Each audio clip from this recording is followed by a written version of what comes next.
Look at me. The person who tries to intimidate you is not powerful. They are panicking.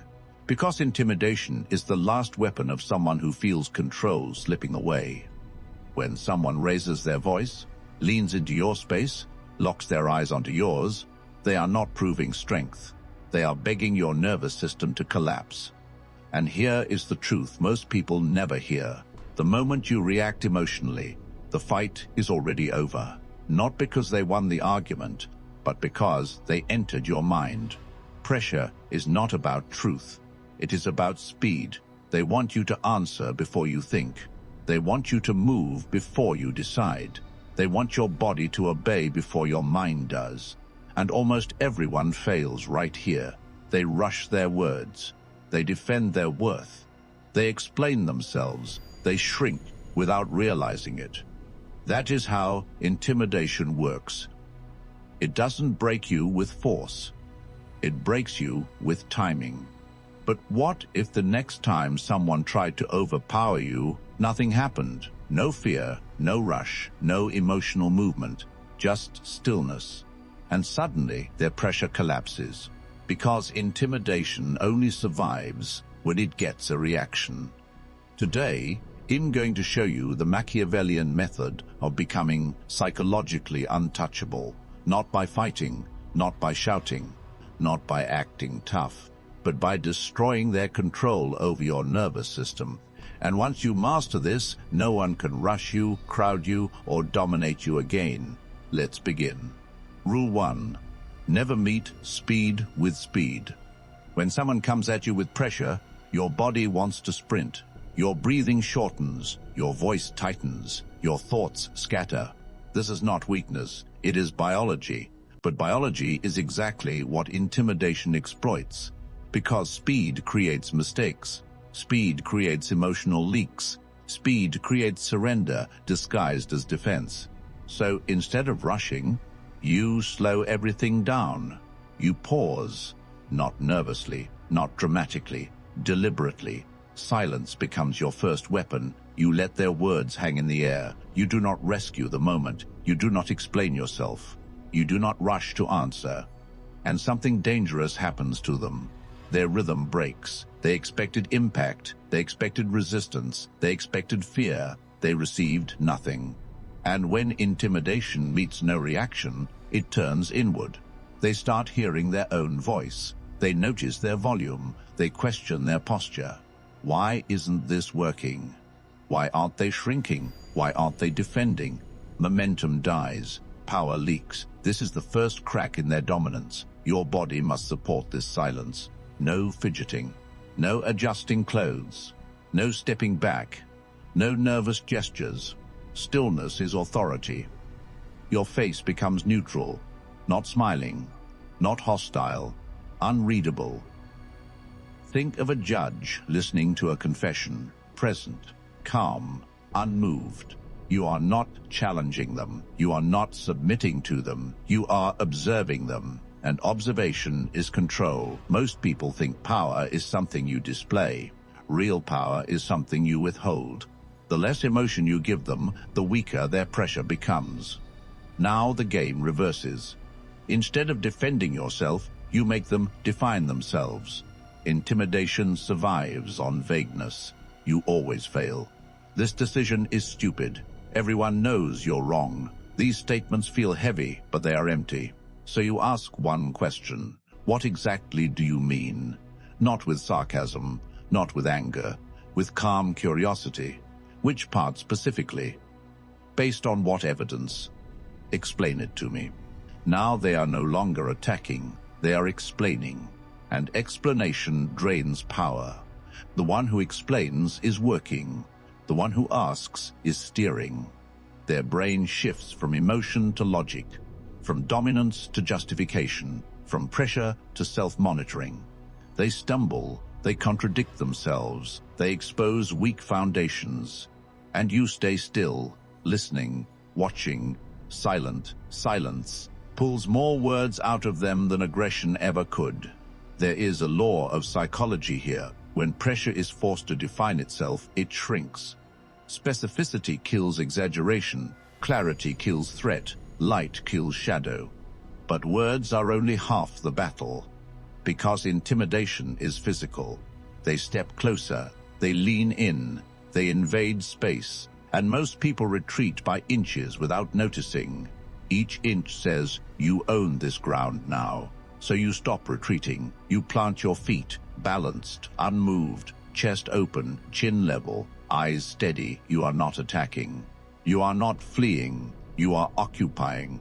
And when you hold your space calmly, they feel the boundary instead of you. Spatial control becomes psychological control. Power is not volume, power is ground. Now comes the most dangerous move of all, strategic indifference. They throw insults, they provoke, they bait, they want anger, they want defense, they want collapse. You give them none. Inside your mind you label it. That is pressure. That is theater. That is manipulation. Labeling creates distance. Distance creates choice. Choice creates control. Your face remains calm. Your voice remains neutral. I hear you. Noted. That's your view. No fight, no surrender. Just composure. And composure terrifies anyone trying to dominate, because it exposes their need for control. Next, I'll show you how to agree without losing, how to end confrontations on your terms, and how to walk away so the memory of the encounter works in your favor. Because the most dangerous person in any room is the one who cannot be rushed. There is a trap most people fall into when facing pressure. They believe there are only two options: fight back or submit, argue or collapse, push or be pushed. This is the illusion intimidation depends on, because when you choose either side, you are still inside their frame. Machiavelli taught something different. Never meet force with force when you can dissolve it. And that brings us to the next weapon: agree without losing. This is one of the most dangerous psychological moves you can make. When someone expects resistance and you give them controlled agreement, their attack pattern breaks. But understand this clearly. You are not agreeing with their conclusion. You are agreeing with a fragment of their perspective. There is a difference. You say, I can see why you think that. That's one way to look at it. I understand your concern. These words do not give them power. They remove friction. And friction is what their dominance engine feeds on. Why does this work so well? Because most intimidation is fueled by collision. They push. You push back. Energy explodes. But when you acknowledge without surrendering, their momentum slides past you. There is nothing to crash into. Then you anchor yourself. That's one angle. Harry's mine. I hear that. My decision stands. I understand. I'm choosing this path. Notice the structure. Recognition first. Position second. This keeps control in your hands. You are not apologizing. You are not justifying. You are stating. Brevity is critical. Long explanations signal doubt. Short statements signal certainty. Silence after your anchor sentence is power. Let the space do the work. People fear silence more than words, because silence forces them to sit inside their own pressure. And now we enter the core of Machiavellian control. Expectation violation. Every intimidation attempt runs on prediction. They predict fear. They predict argument. They predict submission. When you respond with calm agreement and firm positioning, their prediction collapses. And when prediction collapses, confidence collapses with it. Humans need patterns to feel in control. You just destroyed the pattern. Now their mind must work harder. And when the aggressor is thinking, they are no longer dominating, they are stabilizing, which means you are winning. Next weapon, tempo control. Intimidation always tries to speed you up. Fast talk, sharp tone, compressed time. They want you rushed, because rushed people make weak decisions. So you slow the entire interaction down, your voice lowers, your words become fewer. Your movements become deliberate. You place sentences instead of throwing them, one idea at a time, one breath between thoughts. Slowness changes perception. When one person is fast and emotional and the other is slow and composed, The slow one appears powerful. The fast one appears unstable. This contrast works on observers and on the aggressor's subconscious. Speed looks like loss of control. Stillness looks like authority. But here is where most people sabotage themselves.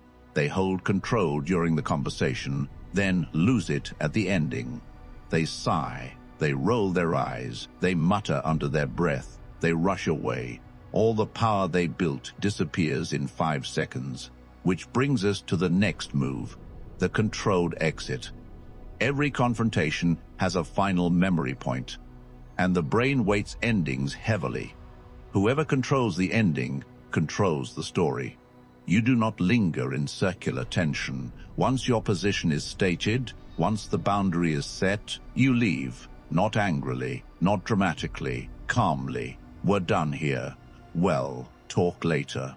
This is my decision. Short, neutral, final. Then your body follows your words. No sudden spin, no rushed steps, no emotional leakage. You gather yourself slowly. You straighten your posture. You walk at a normal pace. Unhurried movement communicates certainty. Rushed movement communicates relief.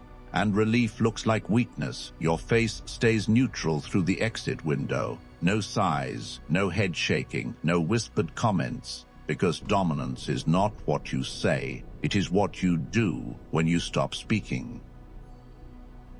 Why is this so powerful? Because the person who can disengage without agitation demonstrates freedom of position, and freedom is the highest form of power.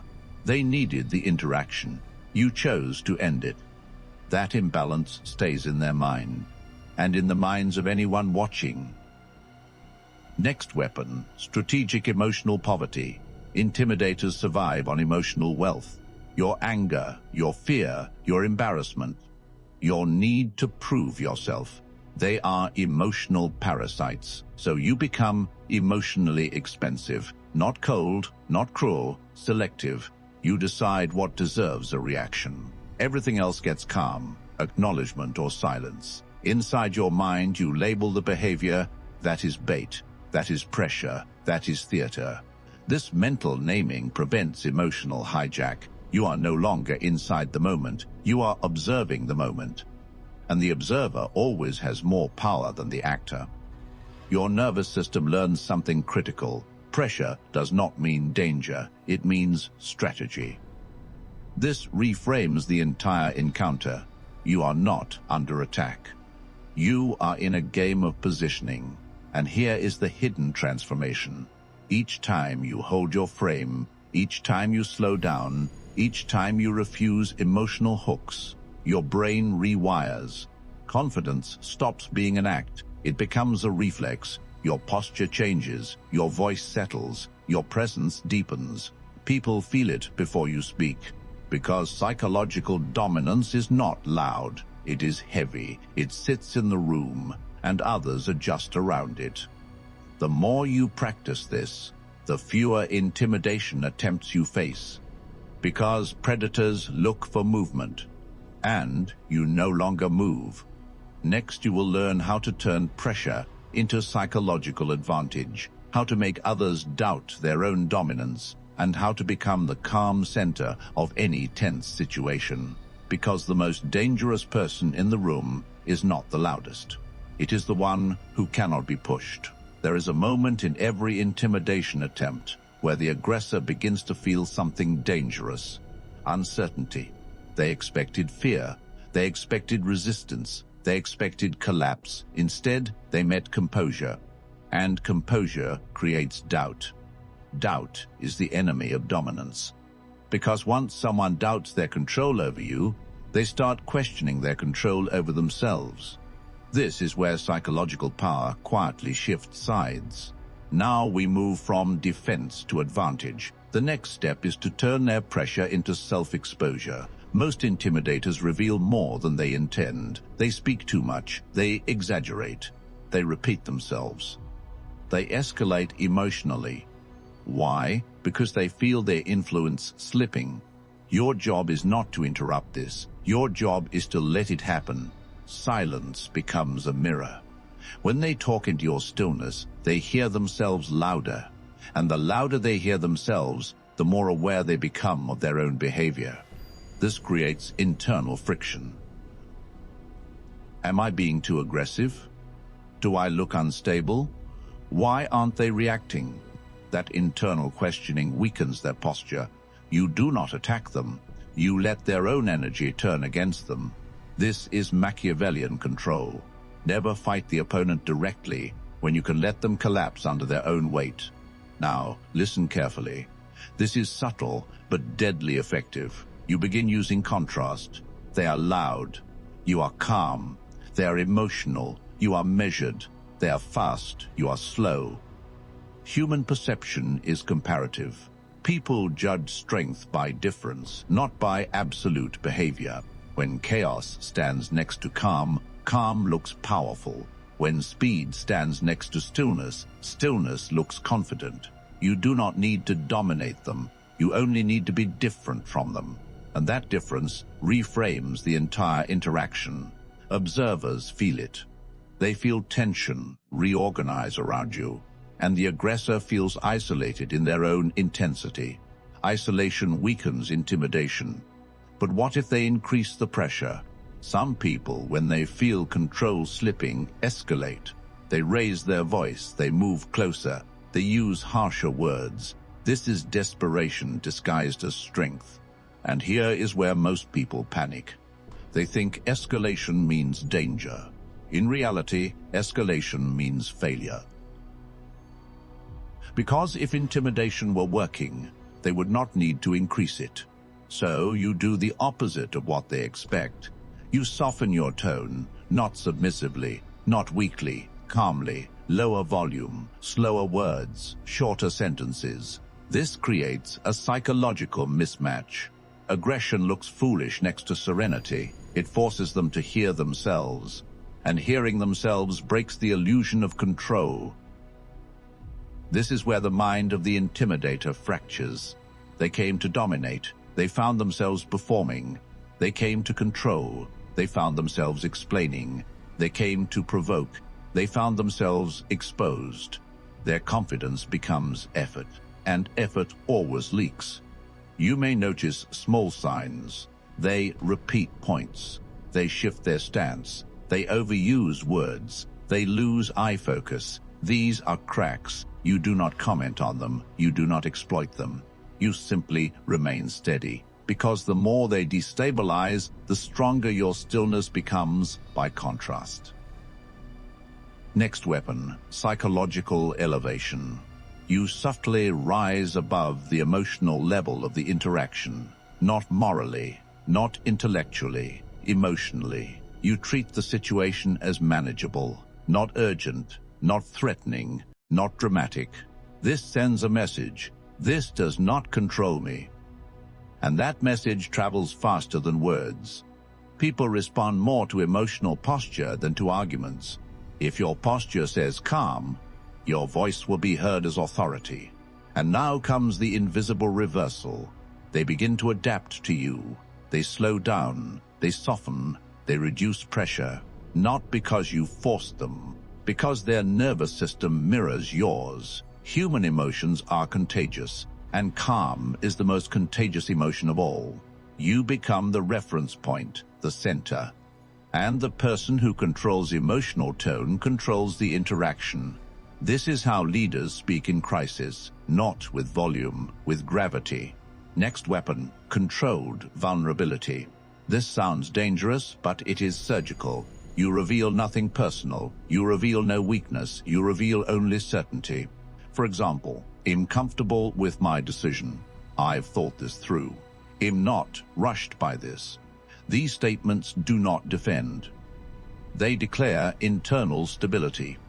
You are not saying, I am right. You are saying, I am settled. Settlement is power, because unsettled people can be pushed. Settled people cannot.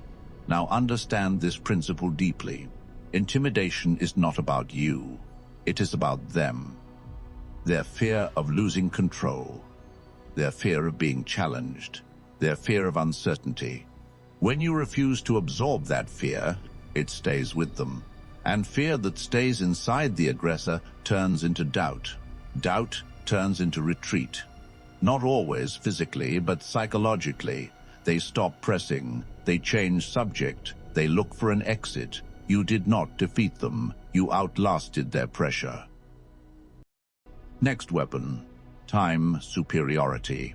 Never rush to resolve the interaction. Urgency is the intimidator's ally. You remove urgency. We can talk later. There's no need to decide now. Let's revisit this. Time expands your power. Because rushed people surrender, and patient people dominate. Patience signals options. Options signal control. Here is the silent truth of dominance. The one who can wait controls the outcome. The one who must rush is already losing. When you stretch time, you stretch their anxiety, and anxiety weakens intimidation. You are no longer reacting, you are positioning. This is Machiavellian power, not cruelty, not aggression, precision, cold clarity under heat. Next, you will learn how to seal power permanently, how to make intimidation avoid you altogether, and how to build a presence so solid that pressure cannot enter. Because true dominance is not something you do once. It is something you become. There is a moment when intimidation stops working forever. Not because you fought back, not because you became louder, not because you proved anything, but because your presence changed. You no longer react the way they expect. And when expectation dies, so does control. This is where power becomes permanent. This is how you make intimidation avoid you completely. Understand this. People do not test those who look untestable. They test those who leak emotion. They test those who rush.